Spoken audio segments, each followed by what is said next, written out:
અમદાવાદના સેટેલાઇટથી વિસ્તારની અમદાવાદ ઇન્ટરનેશનલ સ્કૂલના સંચાલકોને નોટિસ આપવામાં આવી છે। બીયુ પરવાનગી ન હોવા છતાં શાળા બિલ્ડિંગનો ઉપયોગ કરી રહી છે, જે બાબતે કચેરીને ધ્યાનમાં આવતા નોટિસ આપવામાં આવી છે। અમદાવાદ ગ્રામ્ય વિસ્તારની જિલ્લા શિક્ષણ અધિકારી કચેરીએ શાળા સંચાલકોને નોટિસ આપી આ બાબતે ખુલાસો કરવા માટે આદેશ કર્યો છે। છેલ્લા ઘણા સમયથી શાળામાં નવા બાંધકામનો ઉપયોગ કરવામાં આવી રહ્યો હોવા છતાં બીયુ મામલે કચેરીને કોઈપણ પ્રકારની માહિતી કે જાણકારી આપવામાં ન આવી હતી। શાળાને અડીને કોર્પોરેશનના પ્લોટને મેદાન તરીકે દર્શાવાયું છે, જે મુદ્દો ભૂતકાળમાં પણ અવારનવાર ચર્ચાનો વિષય રહ્યો છે। આ બાબતે પણ સ્પષ્ટતા કરવા માટે કહેવામાં આવ્યું છે।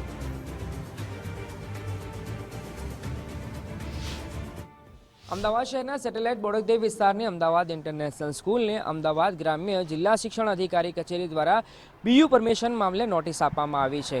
નવું બાંધકામ કરવામાં આવ્યું હતું શાળા દ્વારા, એમાં બીયુ પરમિશન ન હોવાની હકીકત સામે આવી હતી, જેના કારણે જિલ્લા શિક્ષણ અધિકારી કચેરીએ આ નોટિસ આપી છે અને હજુ સુધી શા માટે આ કામગીરી બાકી છે એની સ્પષ્ટતા પણ માંગવામાં આવી છે। આપ જોઈ રહ્યા છો કે છેલ્લા કેટલાક વર્ષોમાં આ આખું નવું સ્ટ્રક્ચર ઊભું કરવામાં આવ્યું હતું શાળા દ્વારા, કે જે ન હતું, પણ એની બીયુ પરમિશન નથી એ હકીકત સામે આવી છે।